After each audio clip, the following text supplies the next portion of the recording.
Fala pessoal, tudo bem? Bem-vindos aí ao nosso primeiro webinário da terceira turma. Prazer estar com vocês aqui. O pessoal vai entrando aí devagarinho. A gente tem algumas perguntas que já foram feitas durante a semana, né, através do e-mail que vocês receberam. E aí a gente vai começar, na verdade, respondendo essas perguntas, mas caso vocês tenham alguma colocação para fazer, tem o chat aí do lado e vocês podem também fazer as perguntas aqui, que sobrando tempo, ou a pergunta de vocês tendo relação com qualquer uma das perguntas que foram feitas, a gente vai tentando responder à medida do possível.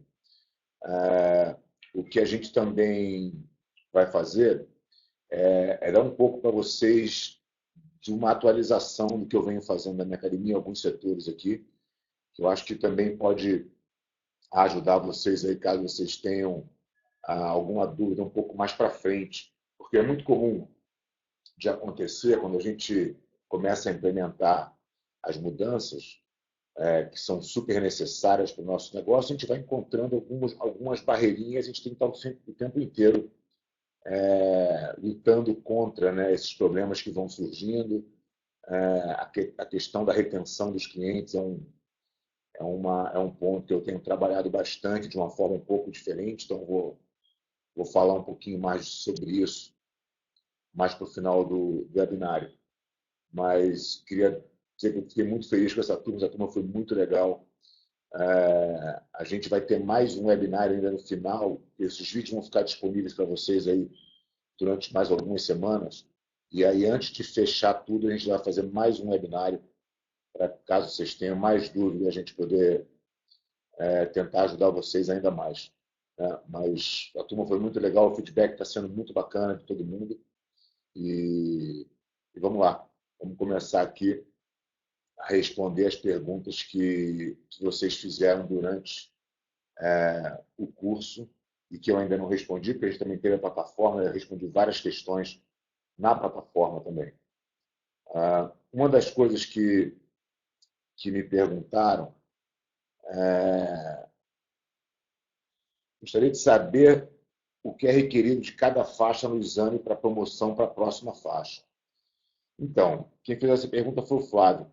Flávio, é muito importante que vocês entendam, assim, o que ficou, acredito, muito claro para vocês durante o curso é a necessidade de você ter um programa para que o seu aluno possa seguir, né? Você definir que metodologia você vai implementar na sua escola para que isso possa ser seguido pelo teu aluno e compreendido pelo teu aluno.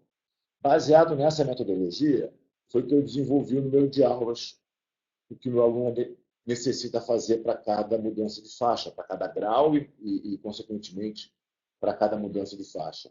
Então, quando você tem quando você não tem uma metodologia, o que acontece? O teu aluno vai na aula, aí vamos dizer que você, por exemplo, como eu aqui, a cada 30 aulas na faixa branca, o aluno recebe um grau. Se eu não tenho um programa, e deixo o meu aluno ficar aí 150 aulas que ele vai ter que ficar até a faixa azul, mas eu não ensino para ele o que ele precisa aprender para ser um faixa azul, quer dizer que eu estou cometendo uma grande falha no meu processo. Porque pode ser que ele chegue nas 150 aulas e não tenha absorvido o conhecimento que ele precisa. Para que eu tenha certeza de que ele absorveu o conhecimento necessário, é muito importante que eu tenha uma metodologia definida, para que eu saiba que o aluno vai passar por todas aquelas técnicas durante o início da jornada dele no jiu-jitsu. Então, o mais importante de se entender aqui é que é necessário você ter uma metodologia. E, puta, é fácil escrever uma metodologia? Não, não é fácil. É bem difícil, inclusive. Você tem que ter um conhecimento geral do jiu-jitsu, você tem que ter passado por todas as fases. Né? Talvez alguns de vocês tenham muita dificuldade de fazer isso, e por isso que a gente abriu a metodologia da Aliança para vocês. A Aliança hoje tem 8 módulos diferentes de metodologia. que passa pelo o iniciante, iniciante 2, intermediário, avançado, competição, Kids 1, Kids 2. A gente tem um monte de módulos para ajudar os nossos alunos a seguirem e ajudar guiar os professores nesse sentido. E a gente abriu o módulo 1, que, na minha opinião, é o módulo mais importante para que vocês possam ter esse acesso e possam começar a, pelo menos, ter uma ideia de como montar o módulo. Você não precisa nem seguir o método da aliança, se não quiser, mas dar para vocês essa oportunidade é importante para que vocês possam desenhar o próprio método de vocês, caso vocês tenham essa dificuldade. Caso se sintam capazes de desenvolver o método, eu acho que esse é o mais importante. Assim, a academia de vocês tem que funcionar como uma escola. Se você não tiver um método de ensino, o seu aluno está perdido. Né? E aí a gente vai voltar para aquele problema onde o aluno não sabe onde ele está, onde o aluno não sabe o que ele tem que fazer. E aí isso é extremamente desmotivante. E aí o seu aluno acaba saindo da academia e você não entende por que ele saiu. Então, a gente já abriu esse método algumas vezes, fez alguns cursos de metodologia já. Se eu não me engano, a gente fez uns 2 ou 3, a gente fez o último em Vegas durante o Mundial de Master. A gente está com um plano agora de colocar esse método todo online, então isso vai acontecer em breve, e assim que estiver pronto, vocês obviamente serão os primeiros a saber. Os alunos do Viver de Jiu-Jitsu terão certamente uma condição diferenciada para poder fazer esse curso de metodologia também. Mas é dessa forma que você tem que olhar a evolução da graduação dos seus alunos, né? Para ver o que ele vai precisar para passar para uma próxima graduação, seja ela de grau, seja ela de faixa, de cor de faixa. Mas é muito importante que você tenha um programa para poder ensinar para ele, para você poder cobrar dele no exame. Imagina como é que você vai fazer um exame de faixa num cara que, de repente, está vindo na tua aula, cada dia você mostra uma coisa diferente, e aí você vai pedir para ele no exame coisas diferentes do que você mostrou, do que ele teve acesso. O exame passa a não ser muito justo. Né? Então, acho que é uma questão bastante importante, bastante delicada na hora de você estruturar aí a tua academia. Uma outra pergunta que tem relação com aula é como é que eu gerencio o tempo entre o aquecimento, a parte técnica, o treino, dentro de uma aula de 1 hora. E essa pergunta é interessante porque é muito comum as academias de jiu-jitsu fazerem aulas de 1 hora e meia. É o mais comum, na verdade. Né? E a gente entende que isso deveria mudar, que a aula de 1 hora ela é mais eficiente, por alguns motivos. Ela é melhor comercialmente, porque você consegue oferecer mais aulas durante o horário de pico da sua academia, que é entre 6 e 9h30 da noite, 6 e 10. Enfim. Cada lugar tem a sua particularidade, mas o final de tarde e noite é onde a maioria dos alunos se concentra. Então, quando você tem aulas de 1 hora, você consegue ter mais aulas, consequentemente, você consegue abrir mais níveis e fazer a sua grade ser mais diversificada, o que contribui muito para o crescimento do seu número de alunos. E aí, como é que você vai organizar, indo agora para a pergunta, como é que você vai organizar essa aula? Antigamente, numa aula de 1 hora e meia, que é muito tempo, se dava um aquecimento muito longo, que muitas vezes também não tem muito sentido, porque você vê o aluno vem para a academia para treinar jiu-jitsu em primeiro lugar. É claro que ele quer entrar em forma e ele pode fazer isso através do jiu-jitsu, mas você fazer uma ginástica muito intensa com esse aluno, numa aula de 1 hora e meia, as pessoas botavam 25, 30 minutos de ginástica. Quer dizer, quando o cara ia para o treino, se ele não fosse um atleta, ele já ia morto. E aí aquele passa a não ser muito divertido para ele. Né? Passa a ser simplesmente uma ginástica que ele poderia fazer em qualquer lugar. Então, Eu entendo que a aula de 1 hora ela precisa ser otimizada. Todos os aspectos, aí, seja o aquecimento, seja a parte técnica e a parte do rola, eles precisam ser compactados numa aula muito mais dinâmica, né? Eu, eu gosto de usar, quando eu faço um aquecimento de mobilidade, ou de alongamento, ou até mesmo de uma ginástica em dupla, eu mantenho esse aquecimento entre 12 e 15 minutos no máximo, nunca passando disso. E aí eu tenho a minha parte técnica, que normalmente vai ter uma técnica em pé, 1 ou 2 no solo, então você tem mais 3 técnicas, e aí você pode botar, imaginando aí que cada aluno vai repetir aquela técnica por 3 minutos, e você tem aí mais 4 minutos para explicar essa técnica, você estaria falando de 10 minutos por técnica. Então, se você gastou 15 de aquecimento, mais 10 minutos por técnica, 3 técnicas, mais meia hora, né? Já foram 45 minutos de aula, você vai ter 15 minutos de rola, né? Que para um nível intermediário é bem tranquilo. Você vai fazer seus 3 rolas de 5, ou eventualmente 2 de 7, ou vai botar um grupo para fazer um treino parcial. É uma dinâmica boa de aula. Tá? Então, esse é um formato que eu uso bastante, que é fazendo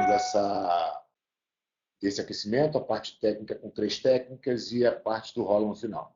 Uma outra forma de fazer, que eu também gosto muito e faço bastante nas minhas aulas, até porque quanto menos repetitivo você for, é claro que a aula tem que ter uma estrutura, mas ela não precisa ser sempre a mesma coisa, sempre o mesmo formato de aula. Então, muitas vezes, eu, ao invés de fazer um aquecimento com a ginástica, com a mobilidade, eu já aqueço os meus alunos num drill. E aí esse drill pode ser um drill de reposição de guarda, um drill de pegada pelas costas, dependendo do tema que eu vou usar na técnica, eu já vou preparando e aquecendo o meu aluno nesse drill de novo. Então, se a gente botar 3 diferentes drills dentro da aula, cada um fazendo de 2 a 3 minutos de repetição, você vai ter aí de novo 6, 12, 18 minutos, entre 15 e 18 minutos de aquecimento, mas aí já com a questão da posição da técnica incluída.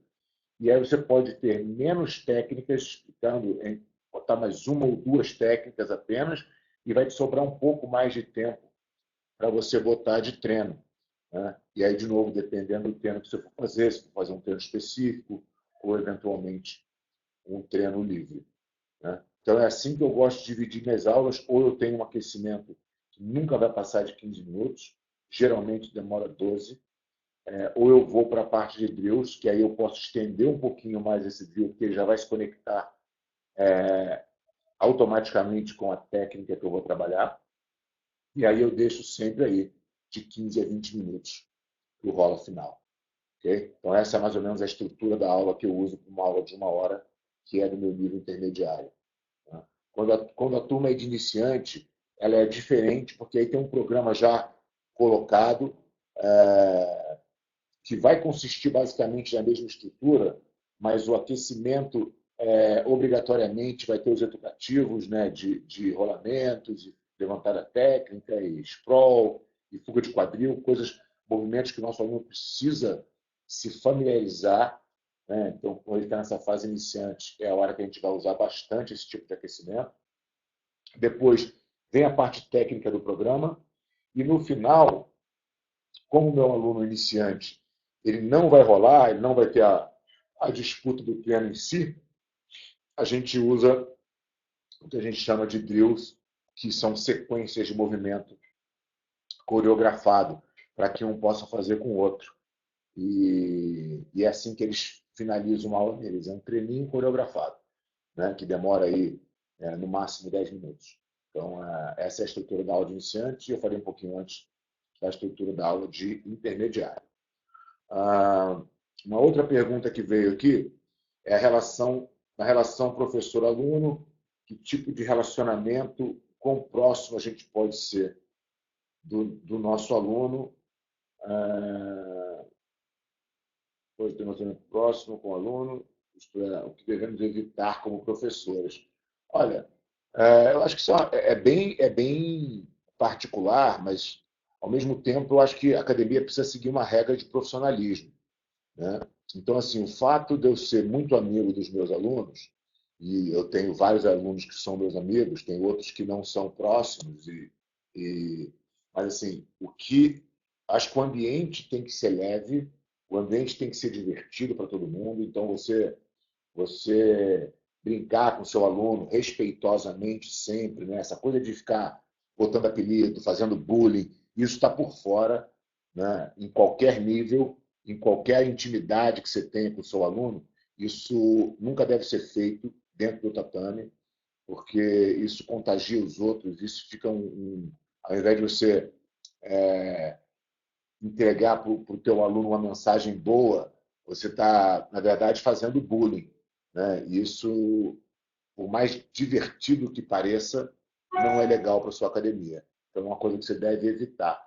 Agora, ser próximo do aluno, saber dos problemas do aluno, ser o cara que está ali para ajudá-los no que eles precisarem, eu acho que quem consegue fazer isso tem muito sucesso, né? Então, a gente deve tentar se aproximar dos nossos alunos, sim, mas, ao mesmo tempo, mantendo um grau de profissionalismo na academia que faz com que eles também entendam onde está esse limite, né? Eu tenho grandes amigos meus aqui que treinam comigo a vida inteira, amigos meus totalmente, que eu tenho uma vida totalmente fora da academia, que fazem parte da minha vida social, do meu ciclo social de amigos, mas quando eles estão na academia, eles são exatamente igual a todos os outros, né? Eu trato eles da mesma maneira, eles me tratam da mesma maneira, com o mesmo carinho, com o mesmo respeito, com a mesma atenção, mas sem nunca deixar passar do limite do respeito, nem para um lado nem para o outro, né? Eu acho que essa que é a relação saudável de você manter dentro do seu ambiente de trabalho.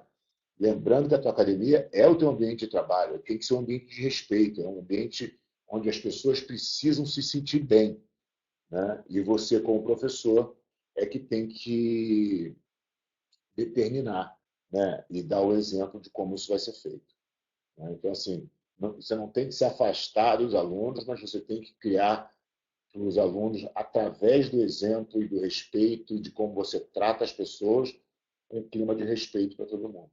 Eu acho que isso que é o mais importante. Outra pergunta é, para definir uma equipe de competição, devemos escolher a equipe ou as pessoas devem se integrar à equipe como elas quiserem?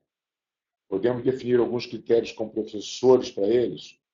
Olha, eu acho que a equipe de competição, quando você tem esse desejo de realmente montar uma equipe para competir, o aluno ele tem que ter capacidade para isso e vontade para isso, né? Então, se você vai separar os alunos de uma equipe de competição, é claro que tem que ser os alunos que estão realmente dispostos a competir, que querem treinar mais duro, que querem se comprometer com esse teu projeto, porque senão você começa a voltar a tua turma normal para a competição. E isso é um grande erro, né? Se você voltar a tua aula normal para a competição, você vai estar cometendo um gravíssimo erro que vai comprometer o crescimento da tua academia. A gente vai voltar a ser o que as academias normalmente são, que é um treino voltado para todo mundo, independente do interesse que aquele aluno tenha.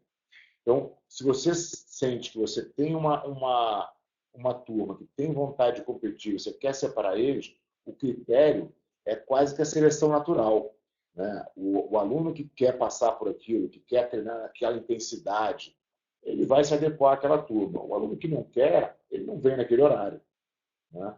O que você tem que tomar cuidado para não fazer é não tirar o horário principal do teu aluno normal, né? O cara competidor é que deve sacrificar o horário, porque se ele é competidor, ele provavelmente vai se dedicar 100% ao jiu-jitsu, porque hoje é a única maneira de você ser considerado um competidor de jiu-jitsu, treinar para competição, é você se dedicar full time a isso, né?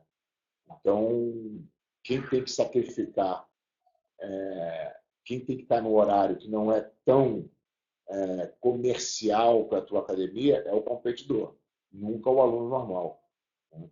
Então, mas respondendo diretamente a sua pergunta, eu acho que é uma seleção natural. Eu acho que você tem que fazer o teu aluno se sentir bem ali, se ele estiver querendo fazer a competição, super bem-vindo, ele pode vir naquela turma.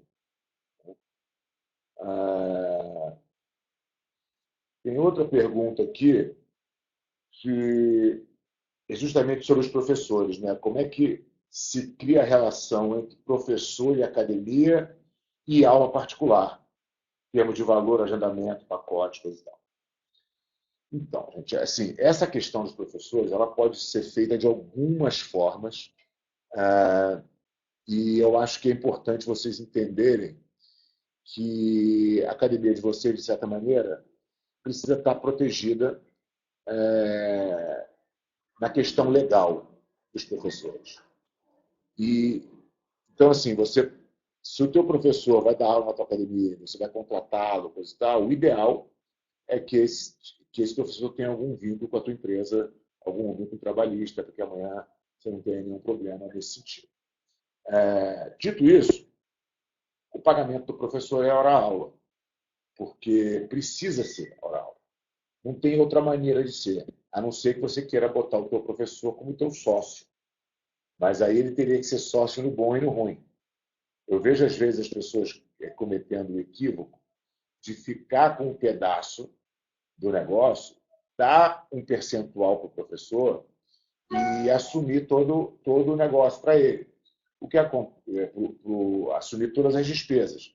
O que acontece no final é que o professor está ganhando mais do que o dono da academia, né? Então, é muito importante que você estabeleça com o teu professor um valor hora-aula que seja justo e que você, ao abrir a grade e oferecer mais aulas na tua grade, você vai conseguir fazer com que o teu professor trabalhe mais e, consequentemente, ganhe um valor mais justo, né?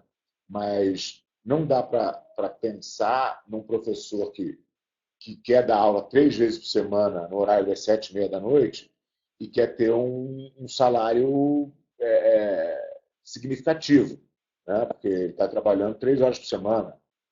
Então, assim, isso não é aceitável para uma empresa pagar um valor alto para uma quantidade de horas de trabalho como essa. Quando você abre a tua grade de horários, e vamos dizer que você tenha 5 horários na parte da tarde e 3 horários na parte da manhã, esse professor talvez esteja trabalhando agora 8 horas por dia, né? Então, ele vai fazer as 40 horas semanais, às vezes um pouco mais se tiver aula no sábado, e aí ele vai conseguir fazer um bom dinheiro, né? Então, assim, essa é a relação que a academia tem que construir, né? Se o professor sozinho não consegue dar essas aulas, que tenha 2 professores, né? Mas a ideia é que você abra bastante a grade de horário, que você possa ter mais aluno e que o hora-aula não pese tanto no teu orçamento. E aí, como que o professor vai fazer para complementar a renda dele? É justamente se a academia oferecer para ele a possibilidade de aulas particulares, né? Que são aulas que têm um valor agregado muito maior, que ele pode fazer a agenda dele, a academia que tem, na verdade, o aluno, mas isso é uma forma. Existem outras formas de fazer. Você pode alugar a sala para o teu professor gerenciar os alunos particulares dele como ele achar melhor. São 2 estratégias diferentes, né? Eu, na minha academia, o aluno é meu, o aluno é da minha academia e eu vou designar o professor que eu acho que tem mais a ver com o perfil dele e que pode atender ele naquele horário. Mas é a academia que vende todas as aulas particulares para os alunos. Só um dado interessante para vocês saberem, a quantidade de planos particulares ela é correspondente a 10% do número de alunos, né? Então, numa academia como a minha, que tem em torno de 500 alunos, a gente tem em torno de 50 alunos particulares. São 10%.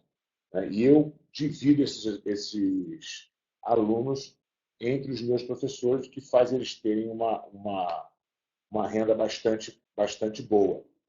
Uma outra forma de fazer é você deixar o teu professor trazer o aluno e você cobrar dele o horário do tatame, né?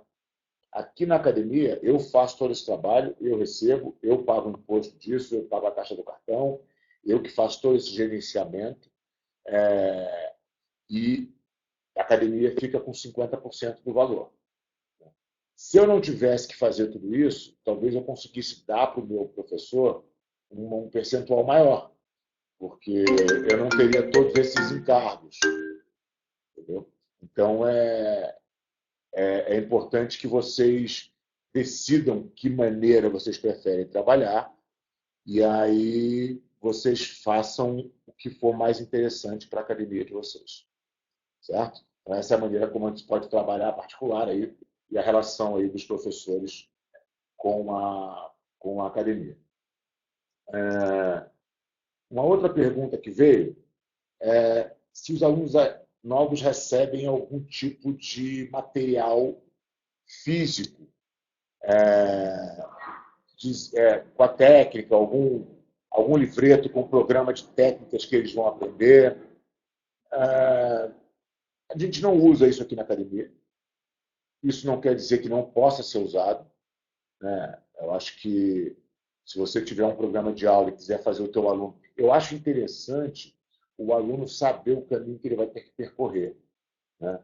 Então, se você quiser dividir o seu método com ele, as técnicas que ele vai aprender, tal, tal, tal, tal, eu não vejo isso como um problema, tá? Eu não faço, mas eu acho que pode funcionar. Eu acho que pode ser uma coisa que... E tudo que a gente faz, que a gente consegue engajar o nosso aluno e fazer o nosso aluno ficar mais conectado com a gente, eu acho que tem muito valor, né? Então, se você achar que esse tipo de estratégia vai fazer com que o teu aluno venha mais à aula para aprender aquelas técnicas que, de repente, ele já viu no livrinho do programa que você entregou para ele, eu acho que pode ser uma estratégia.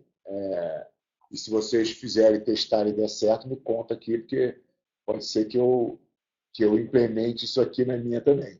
Eu estou fazendo várias ações aqui que eu vou conversar com vocês daqui a pouco, e é sempre no intuito de fazer o nosso aluno ficar mais engajado na nossa academia, né? Como é que eu posso fazer o nosso aluno estar o tempo inteiro com a cenourinha na frente, o tempo inteiro querendo progredir e sempre motivado?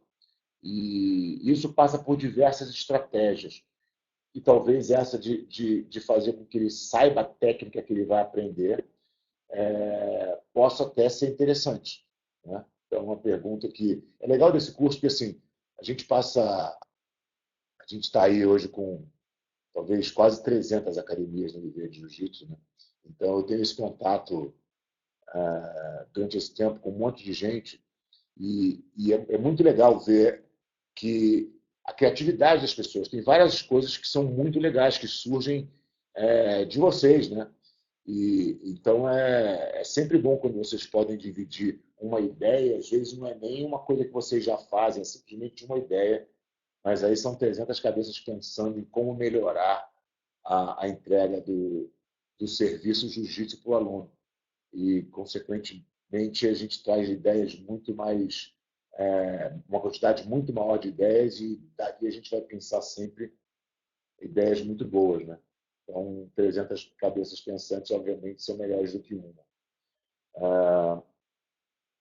Um outro assunto que veio aqui na pergunta, e que também é bastante importante, é a forma de pagamento, né? A gente fala bastante disso no curso, né? Tem uma aula dedicada somente a isso, que é a forma de pagamento de, do cartão de crédito recorrente, né? Que é uma que é uma que é a forma mais interessante de se cobrar o aluno. Se a gente consegue botar esse cara no débito recorrente, seria o ideal. Mas tem gente que não tem essa possibilidade, ou porque os alunos não trabalham com cartão de crédito, ou para a academia não ter o lugar que eles estão. Às vezes tem lugar que não tem isso, né? Não tem essa modalidade. Então é muito legal que a gente tem algumas outras opções para falar. A gente fala no curso até antes do curso, no workshop, eu já falava dos modelos de pagamento de planos, né?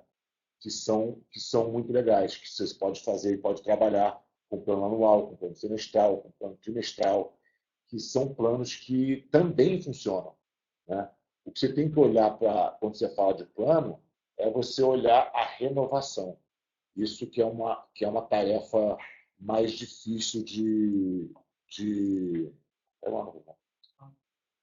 a renovação é uma tarefa mais difícil de manter, porque imagina que uma boa renovação ela é considerada acima de 60%. Então, se você tem uma quantidade de vencimentos naquele mês, e aí, se a gente tem um plano anual, a gente vai. Imaginando que nossos alunos fossem todos dentro de um plano anual, tá? Para ficar mais fácil a nossa conta. A gente teria que renovar 8% daquela base de alunos todo mês, em 12 aulas. Se a gente tem uma quantidade de alunos, vamos dizer, de 200 alunos, quer dizer que a gente tem que renovar 16. Até esse número ainda é meio que tranquilo de você fazer uma renovação. Mas se a gente está dizendo que a partir de 50% é uma boa renovação, isso quer dizer que você vai perder 8 alunos todo mês, né? Então, você tem que estar muito atento, porque isso é uma média, né? Mas pode ser que tenha mês que tenha 25 para você renovar. E se você não estiver fazendo o monitoramento desse cara, você não vai perceber ele saindo, né?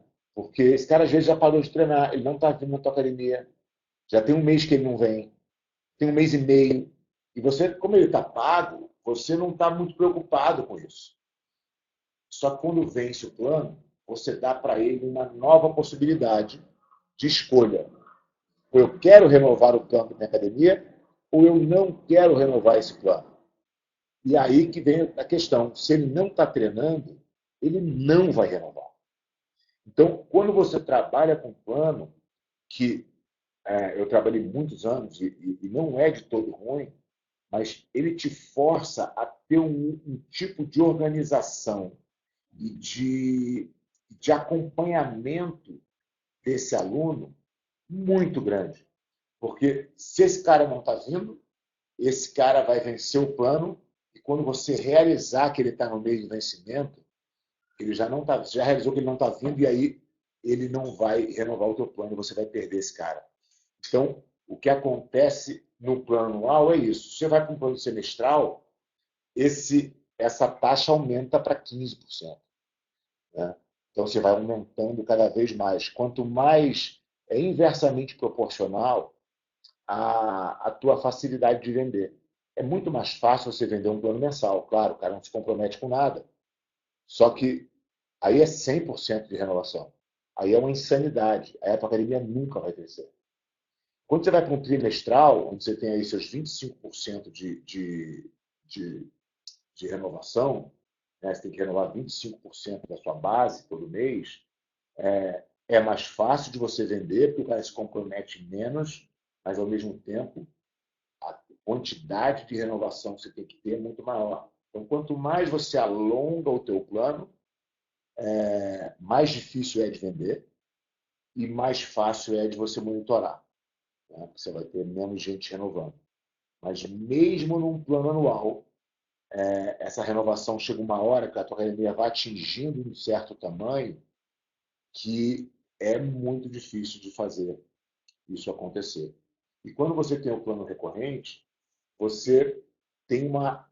Não é que você não perca o aluno, você perde o aluno igual. Toda academia vai perder aluno sempre. Tá? Isso aí não é.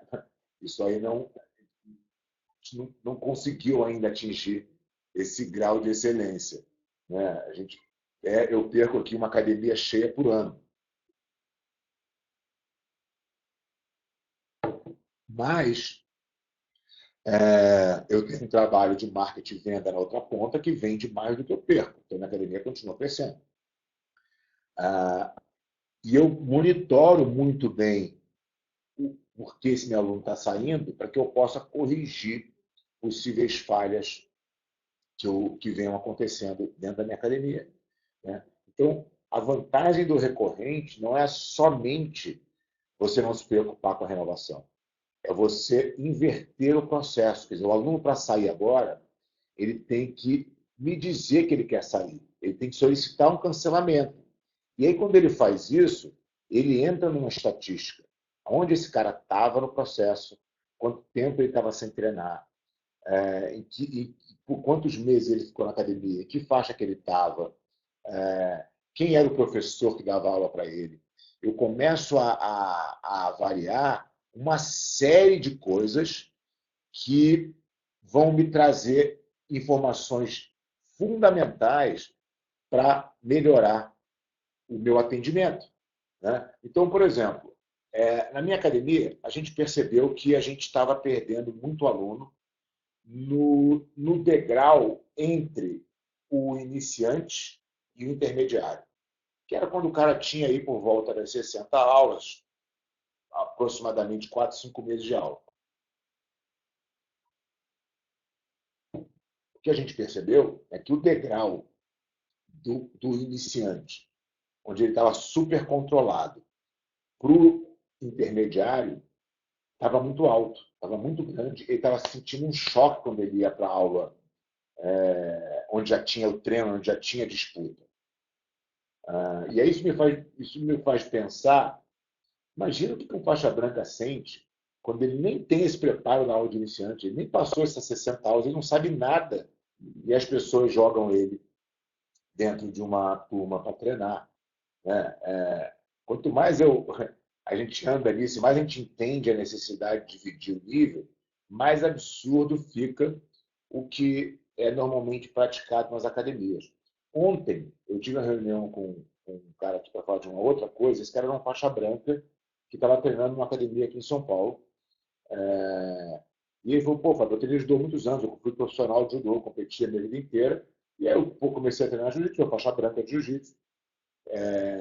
Mas eu já estou treinando há 6 meses e não tem mais nenhum faixa branca na minha academia, eu sou o único. Então, só para vocês entenderem o que as academias fazem, né?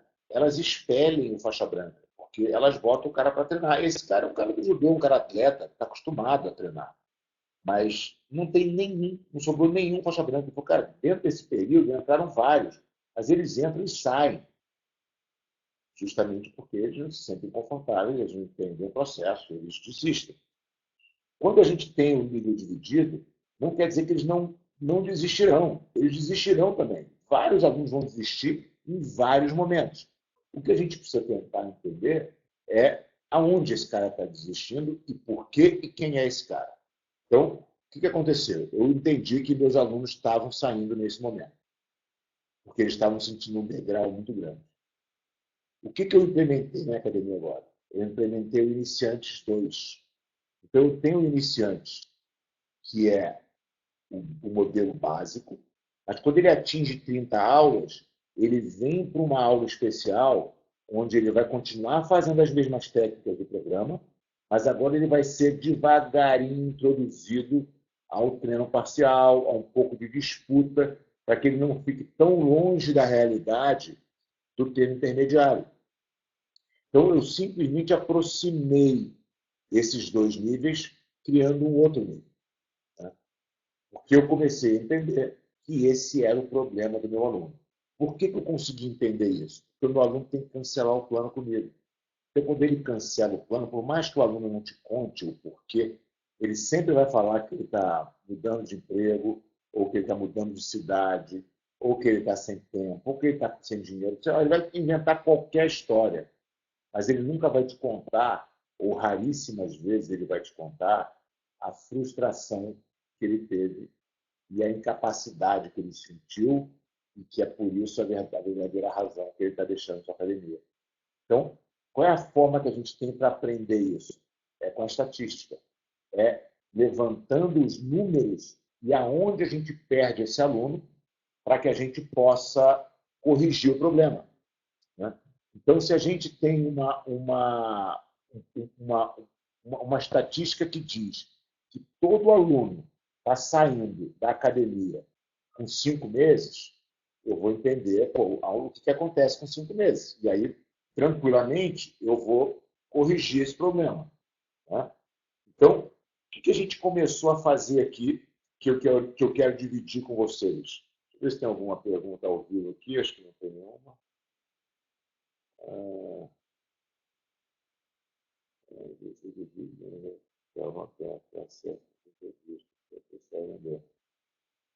Samuel, os vídeos estão abertos ainda sim, tá? Samuel perguntou que os vídeos ele não está conseguindo acessar, mas os vídeos estão abertos. Deve estar, se você puder mandar um e-mail no suporte da plataforma, os vídeos ainda vão ficar abertos, mas pelo menos 3 semanas, tá? Vocês possam aí rever e rever todas as aulas aí. Então, ver aí se alguma coisa de repente aconteceu com a conexão aí, mas deve estar aberto sim. Então, assim, deixa eu dividir com vocês o que a gente está fazendo aqui nessa questão de estatística. Entraram mais umas perguntas aqui. Depois eu volto nessa questão aqui que a gente estava falando. Onde está o módulo? Então, cara, o módulo, na verdade, não está em lugar nenhum. O módulo, a gente já abriu esse curso algumas vezes aqui na academia. A gente abriu em Vegas agora no Mundial de Master. Então, a gente abre esse curso de tempos em tempos. É um curso que a gente faz para os nossos filiados regularmente, né? Então, toda vez que a gente abre esse curso dos nossos filiados agora, a gente oferece ele para todo mundo. Então, quando tiver esse curso, vocês vão ficar sabendo também. Caso ele venha antes do online, se vocês quiserem fazer o presencial, também funciona. De acordo com o modo professor da Aliança, a lições de iniciante é avançada. É necessário fazer uma lição por turma? Não entendi exatamente essa tua pergunta, Santiago, porque cada módulo, né, da metodologia, vamos dizer, o módulo iniciante, ele é ensinado nas aulas de nível iniciante que estão espalhadas na grade. A aula de avançado, ela tem o programa de avançado. A aula de intermediário é o programa de intermediário. A aula de competição é o programa de competição. Cada aula tem o seu programa e cada aluno, dependendo da sua faixa, do seu nível, está inserido dentro de cada programa desse. Não sei se eu respondi a essa pergunta, não fiquei seguro se eu entendi ela. Pode falar um pouco sobre o plano de aula individual? Falar sobre as aulas iniciantes, como fica a programação para quem falta e os maiores. Os maiores desafios. Então, cara, assim, é muito difícil de falar de metodologia sem vocês verem a metodologia na prática. Coisas que vocês podem se basear e que é bastante importante é que, por exemplo, o iniciante ele tem que ter um contato com a defesa pessoal, porque a defesa pessoal é o único link que ele consegue entender. E toda aula, para ela ser uma aula bem dada, o aluno tem que entender o que você está falando, né? Então, quando você vai fazer uma aula com um cara que nunca treinou, qual é a relação? O que ele consegue entender?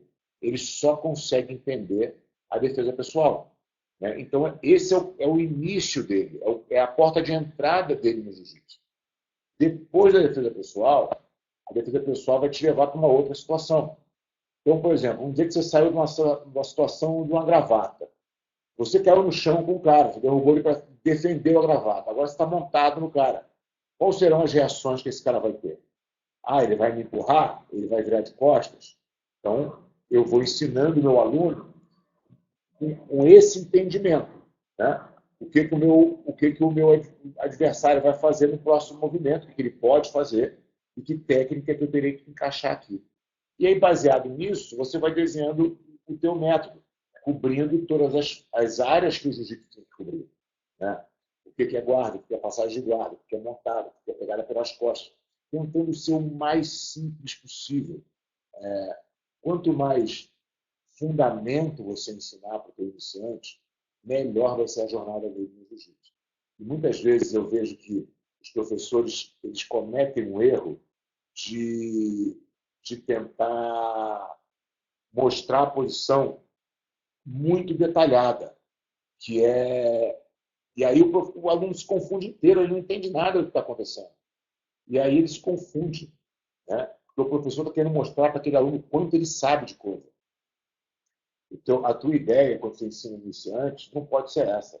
A tua ideia tem que ser a de que você vai mostrar para o teu aluno da forma mais simples possível para que ele possa compreender. Com o tempo, ele vai adicionando mais refinamento, mais detalhamento das posições, né? Então, minha dica para quem vai ensinar um iniciante é que seja simples e que tenha na cabeça que o teu aluno tem que ter alguma relação com aquela técnica que você está ensinando. Se você estiver ensinando uma técnica, vou dar um exemplo aqui simples para vocês entenderem. Se eu pegar um aluno de primeira aula e ensinar para ele um triângulo, que sentido faz para aquele aluno aprender um triângulo? O triângulo não é um movimento difícil de executar, né? Eu vou me botar na posição, o cara vai me dar o triângulo, vai trancar a perna lá, vai fazer o estrangulamento. Mas aquilo faz sentido para o cara? Ele consegue visualizar ele usando aquela técnica de alguma forma? Não, né? Vocês vão concordar comigo que ele não consegue visualizar, porque aquilo não faz sentido nenhum para ele. Agora, ele consegue visualizar uma defesa de gravata, ele consegue visualizar um tapa no rosto, ele consegue visualizar alguém tentando sair da montada de qualquer jeito. Ele consegue visualizar situações que estão relacionadas com o que ele conhece. E isso chama-se defesa pessoal. Então, você precisa começar o teu ensinamento pela defesa pessoal. Tem uma outra pergunta aqui sobre como é que eu faço com as aulas particulares. A aula particular ela é muito mais fácil, porque a aula particular você está acompanhando a evolução do aluno de um aluno só. Então, eu ensinei essa quantidade de técnica para o aluno nessa aula, na aula seguinte eu vou revisar um pouquinho, vou ensinar mais alguma situação, de novo, sempre com a ideia de que os movimentos que ele vai fazer na aula seguinte têm que estar conectados com alguma coisa que ele já sabe, né? Se vocês mantiverem isso na cabeça de vocês, vocês vão ser muito melhores professores e vão ser melhores de jiu-jitsu também. Porque é assim que eu tento ensinar meus alunos no mais alto nível, né? Como é que eu conecto o meu movimento de acordo com a reação do meu adversário? Então, é assim que a gente tem que construir o nosso faixa branca, né?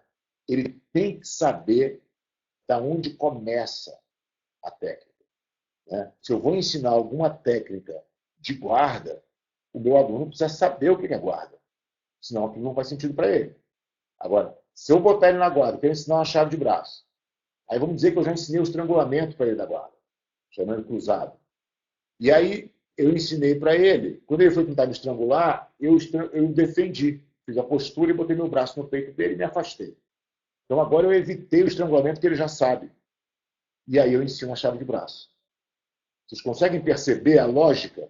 Assim, se eu ensino uma posição que faz sentido para ele, ele vai absorver aquilo com muito mais facilidade e vai botar aquilo no jogo dele com muito mais facilidade também.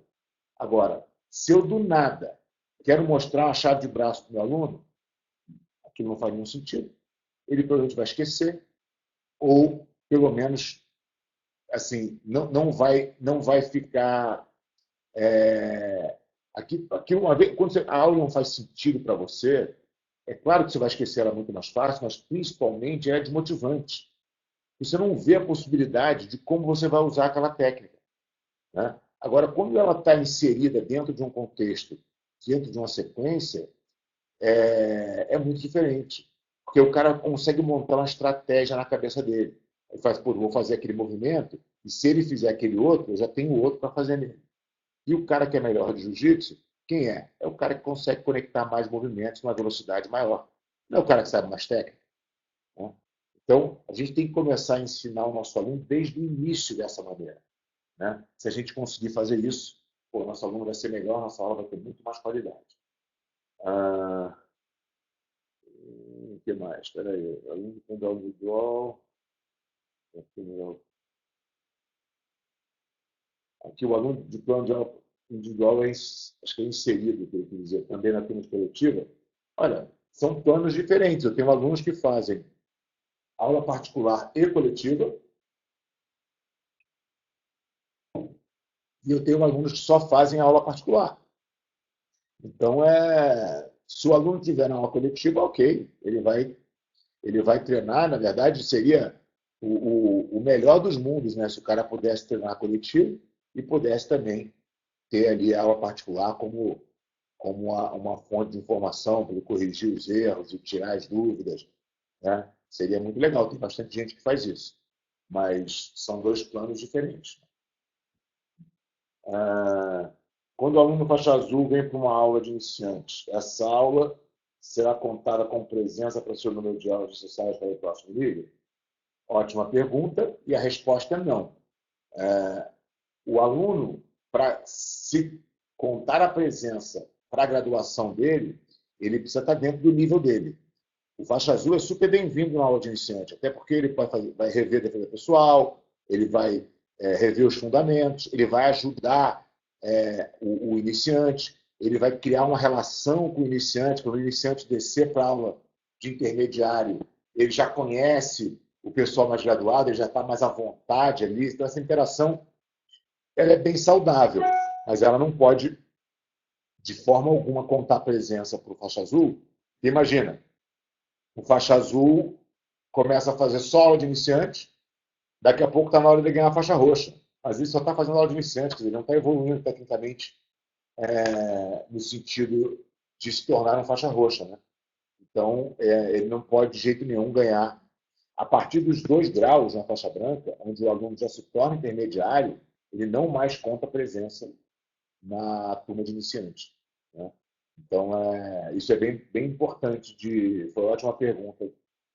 Foi o Ari que fez essa pergunta. Bem importante, porque é um erro comum.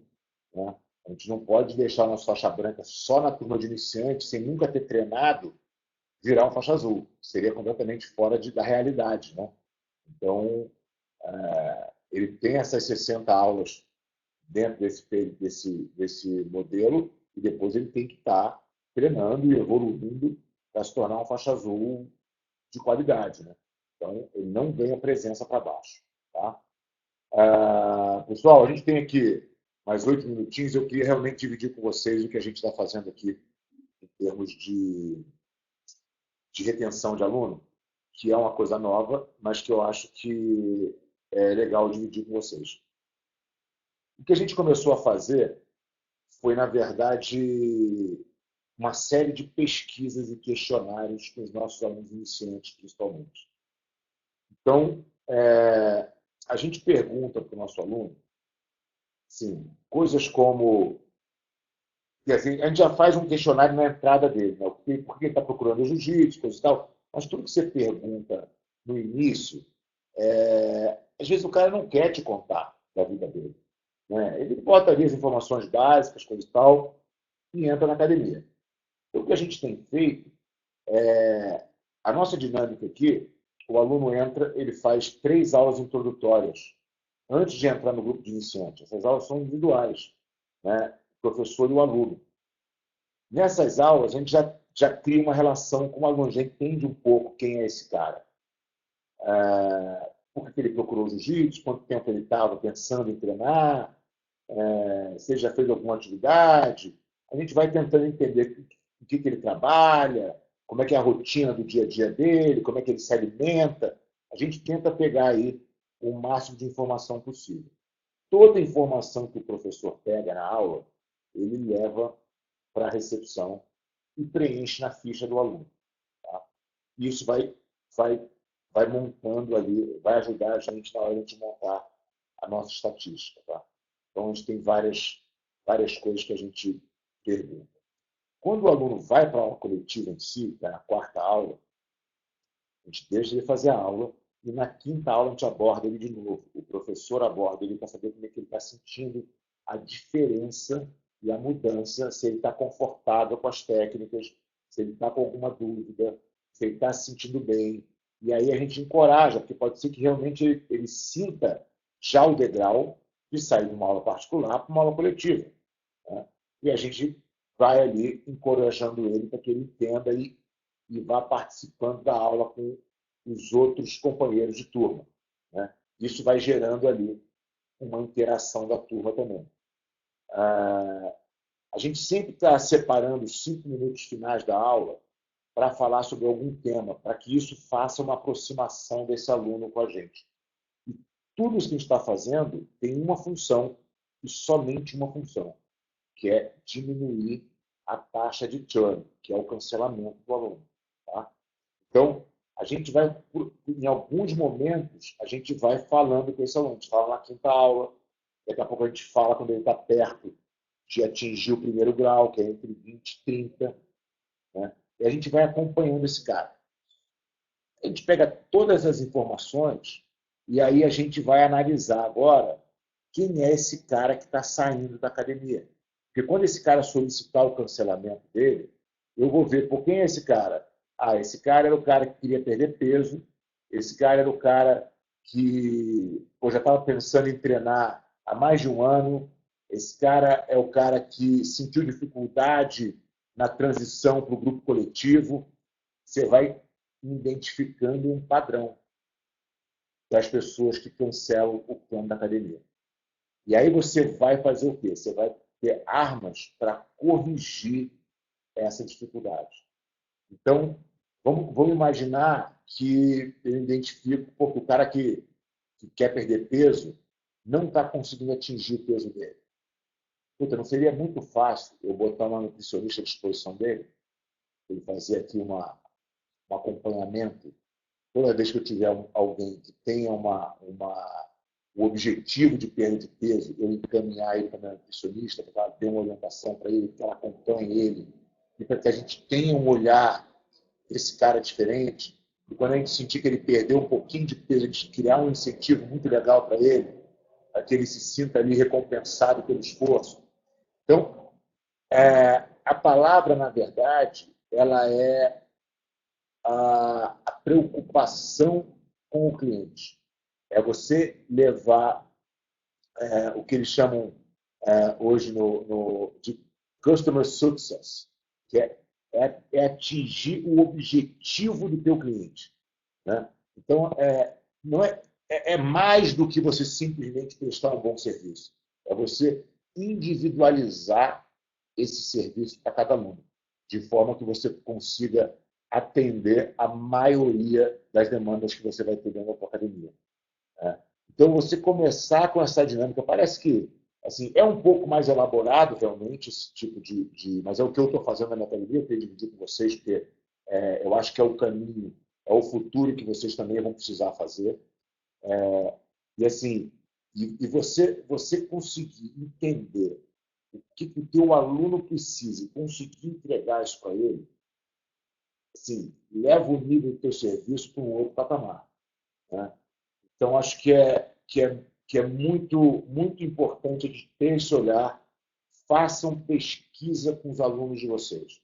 Vocês vão entender quem é esse aluno, qual é o perfil dele.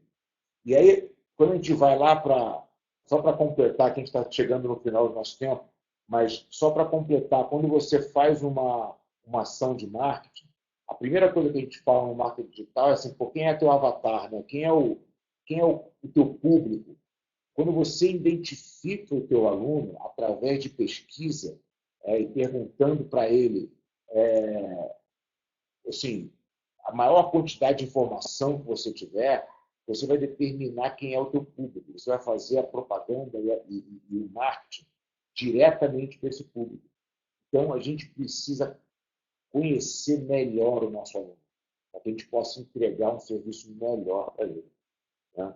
Acho que entrou uma última pergunta que eu vou tentar responder aqui. O que você acha de misturar a preparação do DJ com yoga como outro produto? Olha, eu sou a favor, eu adoro yoga, eu faço, eu pratico, mas eu não tenho na minha academia. Eu não tenho nada diferente de jiu-jitsu. Eu acho que Se eu consigo preencher o meu tatame o tempo inteiro com aula de jiu-jitsu, é isso que vai me dar mais aluno. Eu botar uma professora de yoga aqui, eu estou tirando aluno de jiu-jitsu, né? E eu vou ter que pagar essa professora de yoga e eu não estou crescendo o meu negócio. Então, eu não gosto de mais atividades. Eu sei que muita gente tem, é uma outra dinâmica. Eu não troco nenhuma atividade pelo jiu-jitsu que a gente faz. Tá bom? Pessoal, fica a dica aí, continua. Quem quiser mandar pergunta lá na plataforma, as aulas ainda estão disponíveis. Eu ainda estou respondendo as perguntas lá. Espero que vocês tenham gostado, tenha esclarecido para vocês um pouquinho mais nesse webinário. E a gente ainda tem mais um webinário antes de terminar o acesso de vocês às aulas. Então, muito obrigado aí pela presença de todos vocês e a gente se vê em breve. Valeu.